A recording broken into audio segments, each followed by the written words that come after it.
4. Jadi tentang kesetimbangan dalam larutan, dalam hal ini adalah kesetimbangan ionik dalam sistem dengan pelarut air, ya. Eh, Materi ini cukup banyak sehingga akan kita selesaikan di pekan ke-9 dan pekan ke-10, gitu ya. Hari ini mungkin kita akan bahas beberapa hal, sebagian, ya.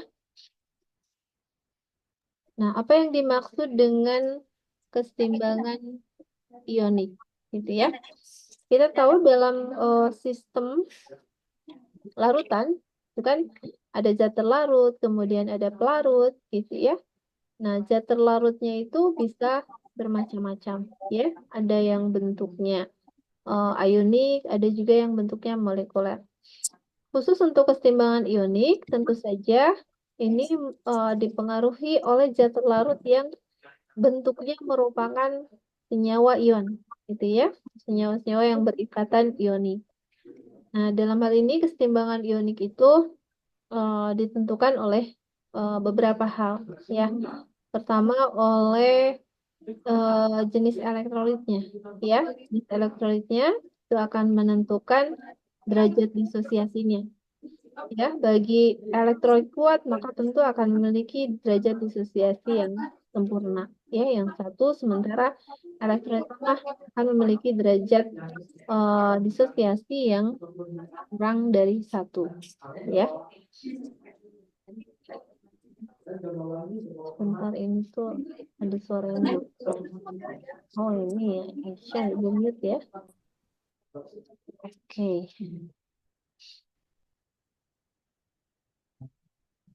Baik. Nah, kesetimbangan ion juga kita kenal ya di materi-materi yang pernah kalian pelajari sebelumnya itu dapat disebabkan atau dipengaruhi oleh common ion effect ya atau efek ion senama gitu ya.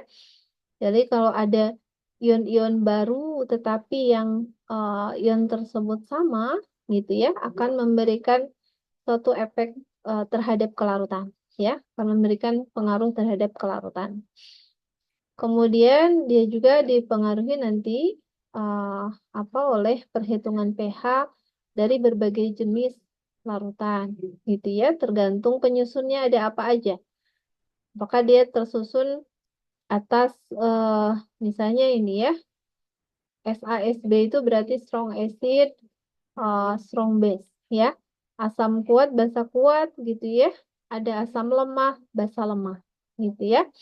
Nah, ini akan dibahas juga di nanti di ini ya larutan penyangga atau buffer solution. Kemudian bisa juga dibentuk dari basa kuat ya, basa lemah. Komposisinya bisa asam kuat, basa lemah gitu ya, atau asam lemah, basa kuat ya. Nah, untuk kesetimbangan kimia dan kesetimbangan ion ini dia merupakan konsep besar ya di dalam kimia yang harus kita pahami dengan baik. Nah, pada kesetimbangan ion-ion gitu ya, maka tentu ini akan harus memiliki kaitan dengan kesetimbangan di dalamnya yang melibatkan proses ionisasi gitu ya. Nah, sementara kalau kesetimbangan ion-ion ini tentu saja akan mengalami kestabilan antara ion yang ada di dalam larutan dan spesies-spesies yang tidak menion gitu ya di dalam sistemnya. Nah, untuk memahami konsep keseimbangan ion ini tentu sangat penting ya. Bagaimana kemudian kita akan dapat menjawab pertanyaan-pertanyaan terkait tentang reaksi-reaksi kimia yang ada di dalam kimia itu sendiri, gitu ya. Jadi tentu kalian harus memahami dengan baik bagaimana ion-ion dapat berinteraksi dalam suatu sistem larutan dengan pelarut air, gitu ya. Apakah ketika ion-ion itu saling berinteraksi antar ion, ataukah dia berinteraksi dengan spesies non-ionik, gitu ya.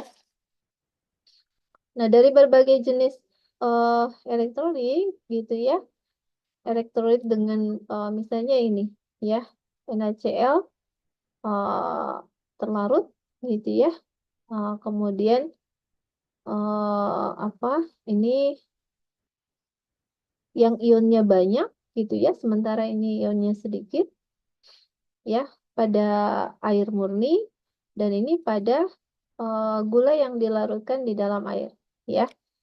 Sehingga ini akan memberikan pengaruh yang berbeda gitu ya. Interaksi pada ion-ion yang banyak seperti dalam NaCl ini akan memiliki interaksi yang berbeda ketika ionnya sedikit gitu ya, yang ada di dalam air murni saja tanpa zat terlarut. Baliknya, ini merupakan non-elektrolit ya, di mana molekul-molekul gula ini terlarut di dalam air. Tidak ada ion sama sekali yang terlarut. Dan kita paham ya, ini merupakan elektrolit kuat, ini merupakan elektrolit lemah, dan ini adalah non-elektrolit yang jika diuji maka akan menghasilkan fenomena kelistrikan yang seperti ini. Gitu ya. High conductivity, low conductivity untuk weak electrolyte solution, dan no conductivity ya untuk non-elektrolit.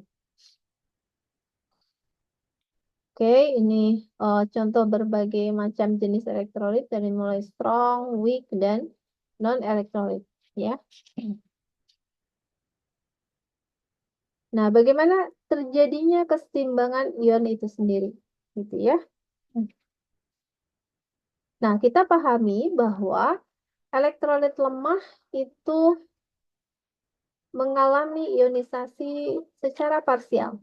Sedikit saja yang mengionnya, gitu ya. Yang mengionnya sedikit saja. Sehingga ke ion-ion yang diproduksi misalnya pada ini CH3COH ya, kita larutkan dalam air, maka ketika dia terurai menjadi CH3COOH, COO plus H plus ya, H plusnya nanti akan ditangkap oleh H2O menjadi H3O plus, maka dengan segera sebagian besar ini akan kembali berkesetimbangan mengarah kepada reaktan ya. Jadi akan kembali berkesetimbangan menjadi reaktannya menjadi CH3OH gitu ya. Jadi dia mengion tapi dengan cepat dia kembali menjadi reaktannya ya, menjadi CH3COOH gitu. Nah, ion-ion sebagai hasil dari reaksi ionisasi tadi gitu ya, pada elektrolit lemah. Nah, ini memperlihatkan ya kesetimbangan dinamik ya dengan molekul-molekul yang tidak terionisasi. Jadi ini adalah ion-ionnya ya, CH3CO- dan H3O+. Nah, dia akan mengalami kesetimbangan dengan non-ionik ya, molekul non-ionik dengan CH3COH. Jadi terus prosesnya itu seperti ini ya. Kembali menghasilkan produk CH3CO- dan H3O+, kembali lagi dia menjadi CH3COH ya. Hanya kecepatan kembalinya ini yang berbeda gitu ya. Nah, ini mengakibatkan elektrolit lemah ini memiliki derajat disosiasi yang rendah gitu ya. Derajat disosiasi yang rendah ini bergantung kepada alfanya ya, derajat disosiasinya tergantung kepada jumlah molekul-molekul yang terionisasi dibagi terhadap jumlah total molekul yang ada di dalam larutan ya. Nah, biasanya kita boleh menghitung menggunakan mol gitu ya. Mol yang terionisasinya berapa, kemudian mol total molekul-molekul yang ada di dalam larutan berapa gitu ya. Maka kita akan mendapatkan nilai dari derajat disosiasinya ya. Nah, selain kita juga bisa menghitung tadi derajat disosiasi, pada elektrolit, keseimbangan elektrolit, kita juga bisa menghitung berdasarkan Oswald dilution law, gitu ya. Atau kalau kita terjemahkan hukum pengenceran dari Oswald, gitu ya. Yang mana statementnya adalah at constant temperature, degree of ionization of a weak electrolyte is directly proportional to the square root of dilution volume and inversely proportional to the square root of concentration. Atau secara matematika dapat kita tuliskan seperti ini, ya. Oswald Dilution Law itu, ya. Bahwa alfa itu sebanding terhadap 1/akar dari konsentrasi. Gitu ya. Baik, ya. Nah, jadi misalnya ketika kita punya reaksi seperti ini, suatu molekul AB, kemudian dia terurai menjadi A ditambah B. Tapi dia juga bisa kembali lagi berkesetimbangan menjadi AB, gitu ya. Maka kita bisa menghitung konsentrasi mula-mulanya ini ada berapa. Misalnya AB sebanyak C konsentrasinya, ya. Kemudian dia terurai sebanyak C kali alfa, ya. Konsentrasi mula-mula dikalikan dengan derajat disosiasinya. Demikian juga B akan terurai sebanyak C alfa. Kenapa? Karena koefisien A dan B sama, ya. Maka konsentrasi AB pada saat kesetimbangan adalah sebesar C kurangi C alfa, ya. Oke.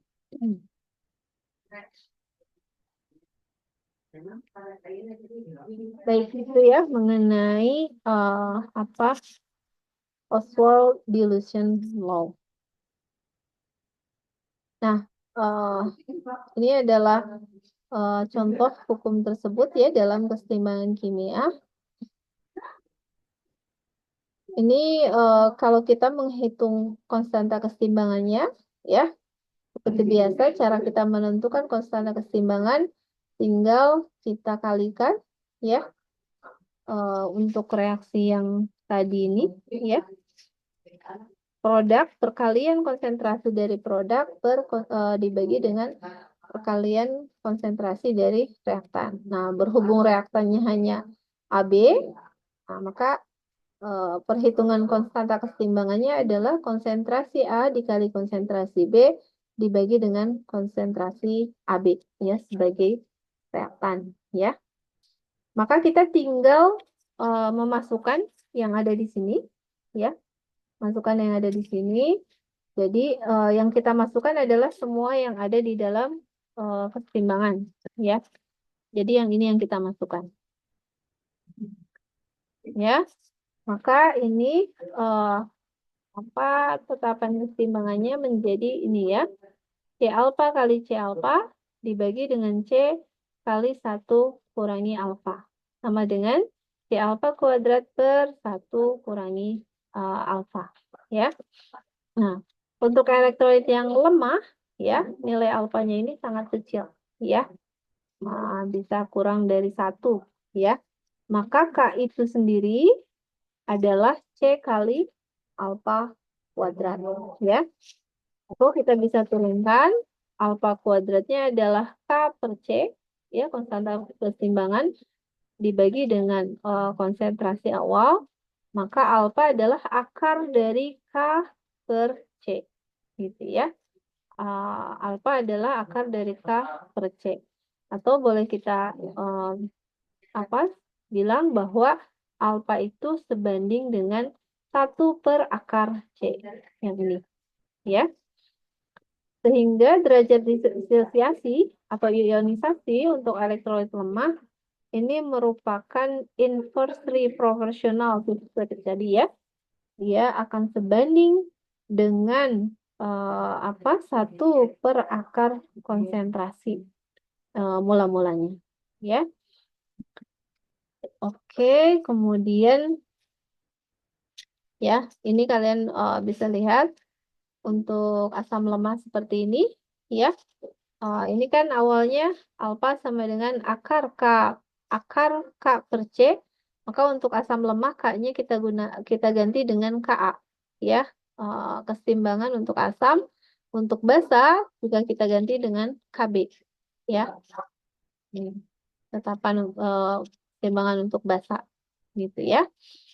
Oke, jadi alfa sama dengan akar Ka per C, ini adalah untuk asam lemah, sementara alfa adalah akar Kb per C, ini adalah untuk basa lemah, ya.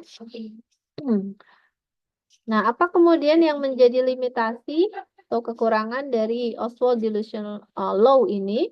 This law is applicable only to weak electrolyte and it fail to case of strong. Jadi dia kelemahannya itu hanya mampu diaplikasikan dengan baik pada elektrolit lemah, tetapi dia gagal untuk menjelaskan konsep pada asam kuat, gitu ya.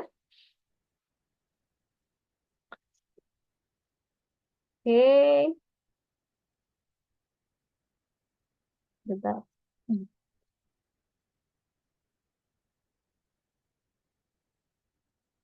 Baik, kita lanjutkan ya.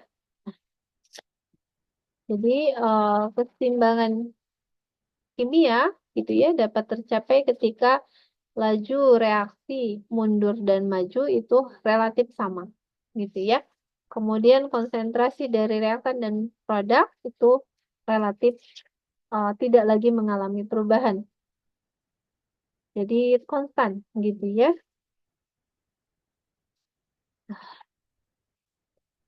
Oke, maka Kc-nya adalah perkalian dari konsentrasi produk-produk ya.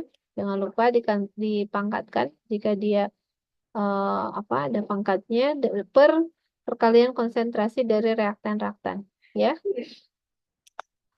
The concentration of solid and pure liquid are not included in the expression of the equilibrium constant gitu ya. Jadi konsentrasi padatan dan liquid murni ya, cairan murni itu tidak akan mempengaruhi dari kesetimbangan konstanta kesetimbangan ya. Biasanya kita memasukkan tidak memasukkan ke dalam konstanta kesetimbangan. Jadi yang di sini dikalikan baik pada produk ataupun reaktan tidak termasuk ya, tidak memasukkan yang solid dan yang pure liquid ya.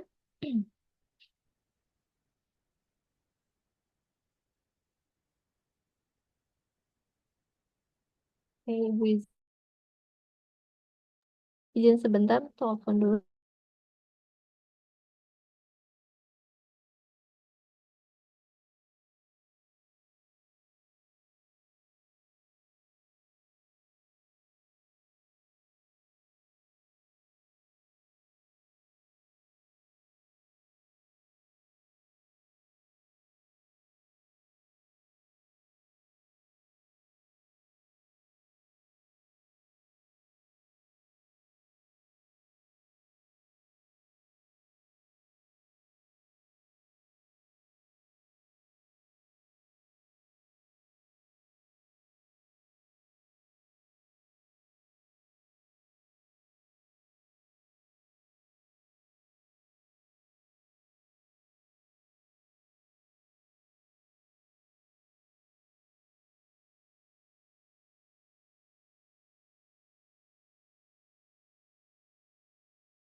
Baik, kita lanjutkan kembali ya.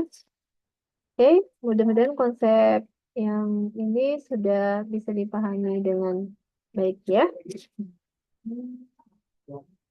Oke, weak acid and basa ya, asam lemah dan basa lemah. Kita tahu ini mah sudah pada tahu semua ya, incomplete, ionis ya. Kemudian molekul dan ion eksis dalam kesetimbangan. Reaksi dari asam lemah dengan air akan memberikan reaksi yang seperti ini, ya. CH3 plus H2O liquid akan menghasilkan CH3CO- plus H3O+, ya. Dan ini akan terus berkeseimbangan, ya. Reaksi maju dan reaksi mundurnya ini memiliki laju reaksi yang sama, sehingga CH3CO- yang dihasilkan ini akan dengan segera kembali dalam bentuk molekulernya, ya. Nah, demikian juga HSO3- plus H2O menghasilkan SO3 2- plus H3O+, balik lagi dia menjadi ke arah reaktannya, gitu ya. Demikian juga dengan NH4+, ya, plus air akan menghasilkan NH3 ditambah dengan H3O+, gitu ya. Kembali lagi dia menjadi NH4+ dan NH4+ dan seterusnya, gitu ya. Demikian juga dengan keseimbangan pada asam basa lemah ini, ya. Ketika asam ketemu dengan air akan menghasilkan suatu basa konjugat plus tadi, ya, ion hidronium. Atau secara umum kita bisa menuliskan Ha plus H2O akan menghasilkan amin aqueous plus H3O+, ya. Nah, tetapi air, ya, pure liquid, sorry, right. Nah, kan seperti ini ya, Kc sama dengan konsentrasi A- dikalikan H3O+ dibagi dengan konsentrasi Ha kalikan dengan H2O. Ya, tapi kalau H2O kan ini tidak akan memberikan pengaruh terhadap tetapan keseimbangan. Maka kita akan bisa tuliskan ulang, ini akan menjadi seperti ini, ya. Konsentrasi amin kalikan konsentrasi H3O+ per konsentrasi dari Ha. Ya, ini sama saja dengan tetapan keseimbangan untuk asam, ya. Oke. Atau bisa kita tuliskan, ya, lebih simpelnya seperti ini. K adalah konsentrasi dari A- dikalikan H+ dibagi dengan konsentrasi asamnya, ya, asam lemahnya. Nah, maka ini kalau kita turunkan lagi rumusan ini, kita buat pKa sama dengan minus logaritma dari Ka, maka Ka sama dengan 10 pangkat minus pKa, ya. Ini beberapa asam lemah monoprotik, ya, yang hanya menghasilkan satu H+ saja, ya. Ada banyak sekali, ya. Ini asam iodid, ya, kemudian asam kloroasetat, asam nitrat, dan seterusnya, ya, banyak sekali. Nah, semua asam lemah ini memiliki nilai Ka yang rendah, ya, atau kecil, ya. 10 pangkat min 1, ini bahkan ada yang sampai 10 pangkat minus 12. Ini adalah hidrogen peroksida, ya, H2O2. Oke, learning check, ya. Oke, berapakah pKa dari asam asetat, ya? Apabila memiliki Ka 3,5 kali 10 pangkat min 4. Ya, coba kalian tuliskan dulu, ya. Berapa pKa dari asam asetat apabila memiliki nilai Ka sebesar 3,5 kali 10 pangkat minus 4. Ya, betul, ya. Nah, ini reaksinya. HOCN aqueous ditambah H2O liquid menghasilkan OCN- aqueous ditambahkan dengan H3O+, ya. Atau secara sederhana kita bisa menuliskan HOCN aqueous berkeseimbangan dengan OCN- ditambah H+, ya. Kita bisa menuliskan nilai Ka-nya adalah konsentrasi dari OCN- dikalikan konsentrasi dari H+ dibagi dengan konsentrasi HOCN, ya. Nah, ini sama nilai Ka-nya sebesar 3,5 kali 10 pangkat min 4. Maka pKa sama dengan minus logaritma dari Ka atau minus logaritma dari 3,5 kali 10 pangkat minus 4 ya. Atau kalau secara matematika ini sama aja dengan apa? 4 minus logaritma 3,5 atau sebanding dengan 3,46 ya. Bagaimana dengan reaksi pada basa lemah dengan air ya? Nah, ini CH3CO- ditambah H2O. Nah, ini kan akan menghasilkan CH3COH plus OH-. Ini adalah reaksi kebalikan dari tadi, ya, asam lemah. Asam lemahnya kan CH3COH, ya. Nah, ini apa basa lemah ini akan menghasilkan suatu eh, asam konjugat, ya. NH3 akus ditambah H2O liquid akan menghasilkan NH4 plus tambah OH-, atau secara umum kita bisa menuliskan B, ya, akus ditambah H2O liquid menghasilkan BH plus akus ditambah OH-, gitu ya.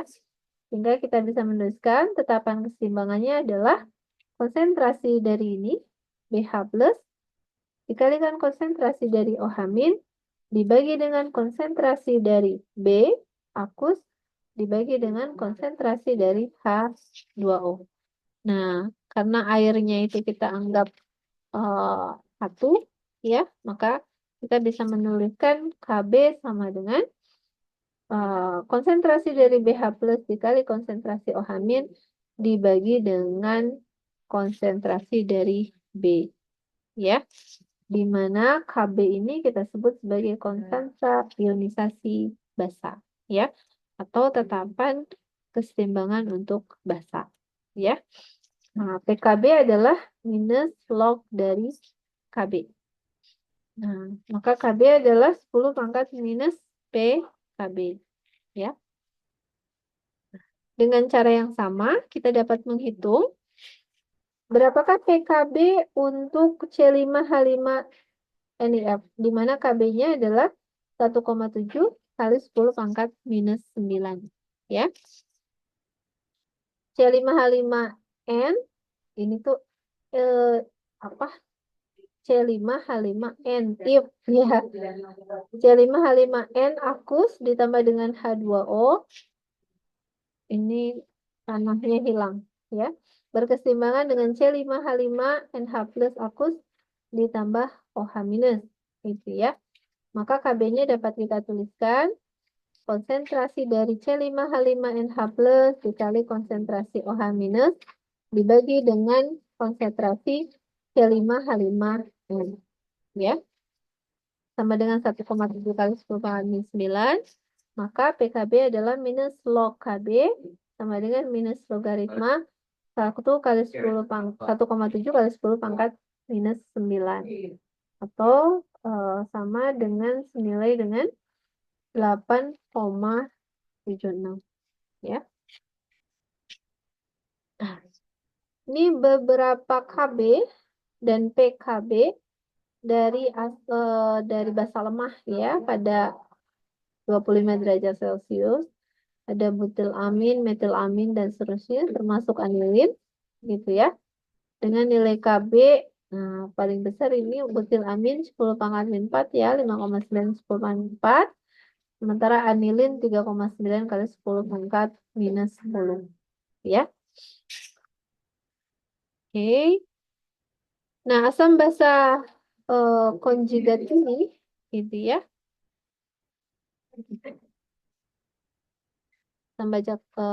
Pasangan asam basa konjugat dan nilai Ka dan Kb-nya.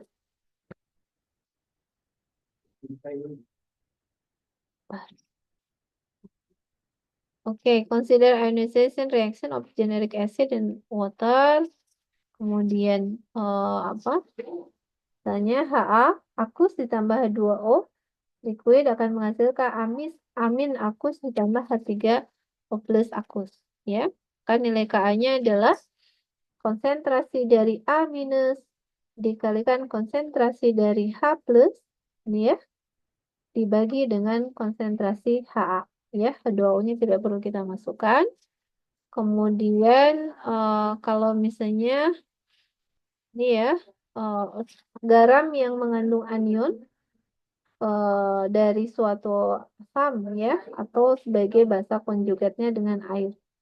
Maka reaksinya misalnya A minus akus ditambah H2O liquid berkeseimbangan dengan Ha akus ditambah OH min akus. Ya, maka Kb-nya adalah Ha, konsentrasi AHA dikali konsentrasi OH minus dibagi dengan konsentrasi A minus. Ya.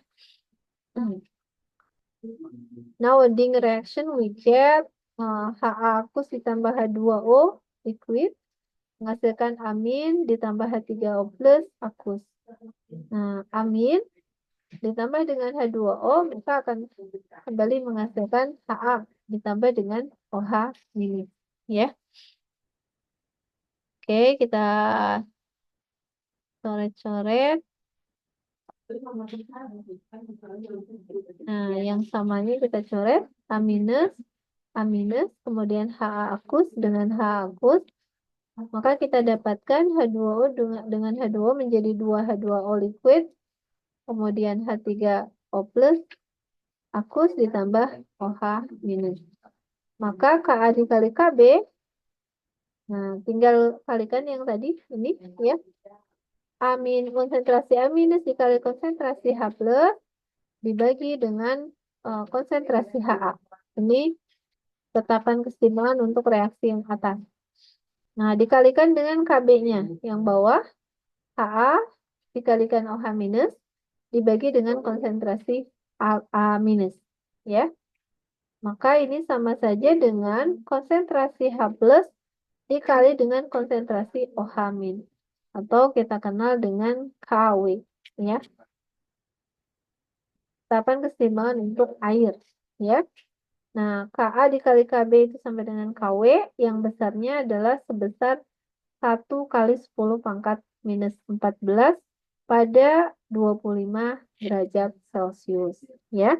Dari mana 10 pangkat minus 14 itu ya kita anggap H plus dengan OH-nya itu bernilai 1 kali 10 pangkat minus 7 dalam keadaan netral. Ya, dalam keadaan netral kan minus 7 1 kali 10 pangkat minus 7 di kali 10 pangkat minus 7. Maka jadi 1 kali 10 pangkat minus 14 gitu ya.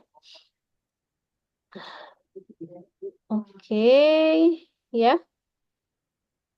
Nah, log A kali B ini mah ya sifat-sifat dari logaritma kalian ingat kembali kalau dikalikan itu sama dengan penjumlahan ya.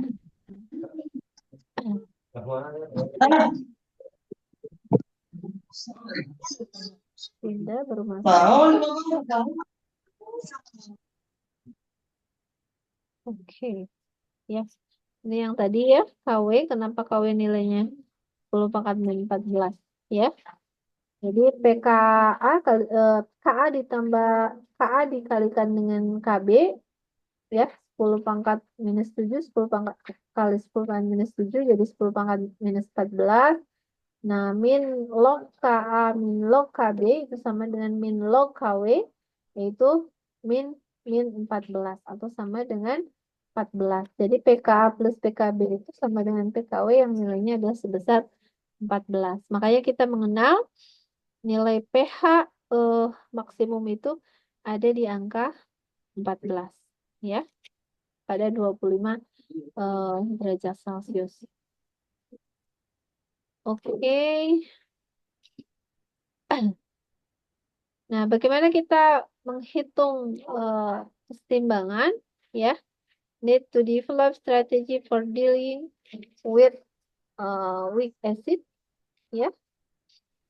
And best equilibrium calculation ya. Ada dua jenis tipe yang umum pada perhitungan ini. Kita menghitung Ka atau Kb dari konsentrasi awal asam dan basa dan kemudian menghitung nilai pH dalam larutan ya. Bisa juga kita menghitung konsentrasi keseimbangan yang diberikan oleh Ka, Kb dan konsentrasi awal. Gitu ya. Oke. Calculating Ka dan Kb dari konsentrasi awal dan dari data keseimbangan. Ya.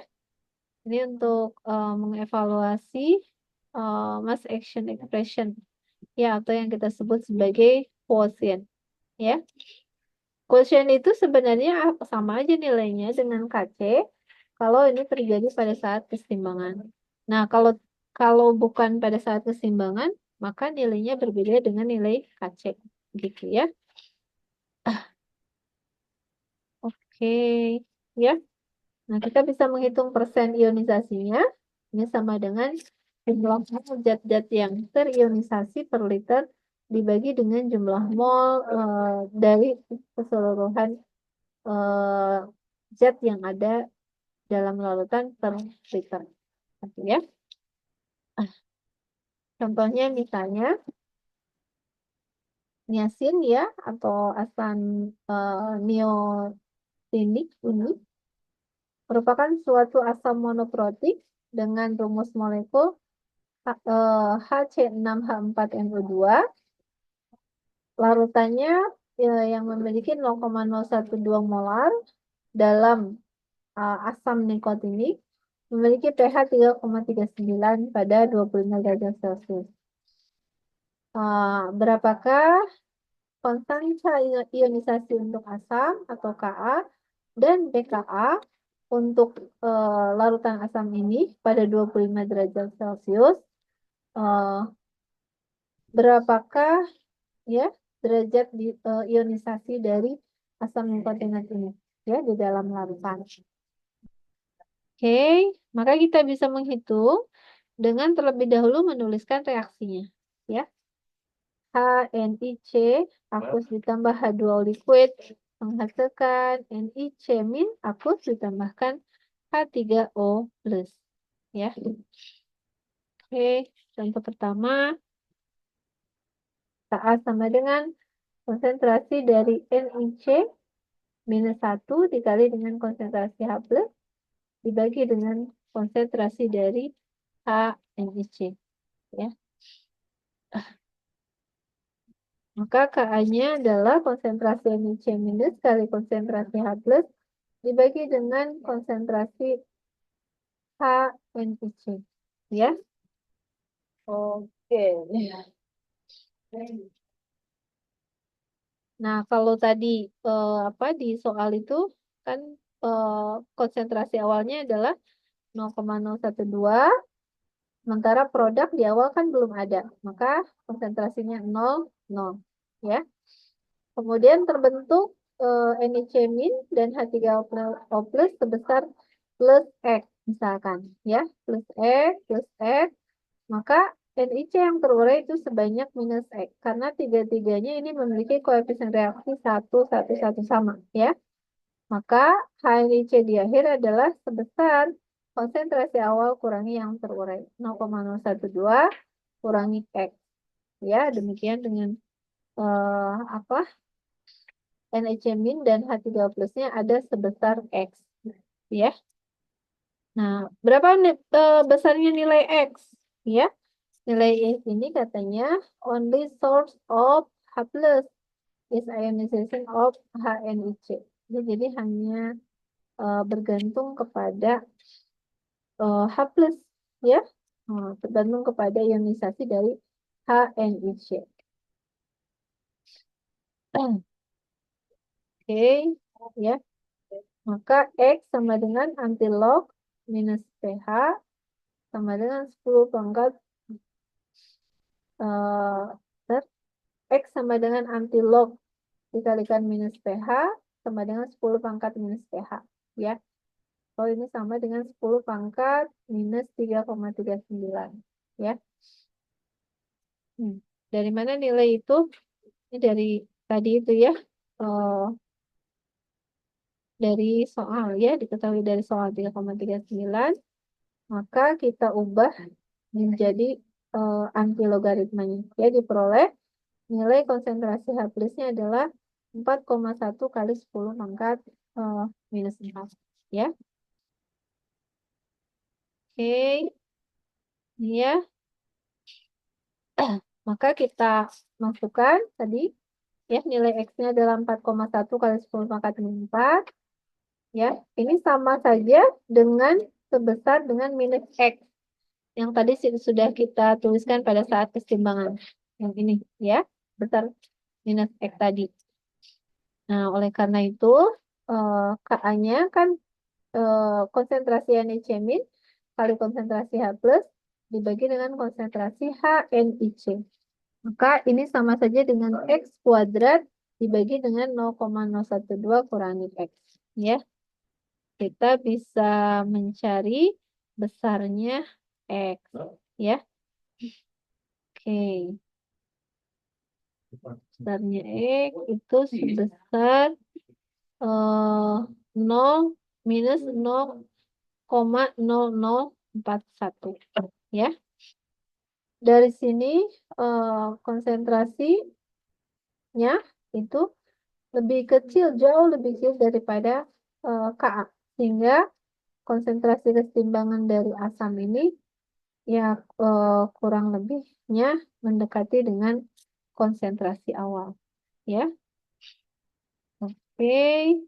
Nah, oke, sementara barangkali itu yang dapat kita bahas. Ya, jika ada hal yang perlu ditanyakan, boleh silakan. Materinya akan Ibu berikan di LMS, sekaligus dengan soal latihannya. Ya, ada yang perlu ditanyakan sampai sini? Oke, ada yang belum masuk absen? Erlina, boleh nanti Ibu akan tambahkan pada kehadiran. Ya, ada pertanyaan dulu, teman-teman? Maaf, ada yang baru hadir juga. Siapa? Ada Aar sama Dinda. Oh, sama Dina. Oke, baik. Nanti Ibu ubah ya. Oke, tidak ada pertanyaan? Cukup? Insya Allah cukup Ibu. Ya, cukup ya. Oke, terima kasih atas kehadiran hari ini. Tolong dipelajari kembali ya. Eh, karena mode daring ini sangat terbatas interaksi kita sehingga pemahaman pun tentu akan berbeda ketika kita bertemu secara langsung ya. Sehingga tolong pelajari kembali nanti slide yang akan Ibu berikan. Terima kasih, sehat selalu semuanya. Kita tutup pertemuan kali ini dengan ucapan hamdalah. Alhamdulillahirrabbilalamin. Subhanakallahumma wa bihamdik. Asyhadu an la ilaha illa anta astaghfiruka wa atubu ilaik. Wassalamualaikum warahmatullahi wabarakatuh. Terima kasih semuanya. Waalaikumsalam warahmatullahi wabarakatuh. Terima kasih Ibu.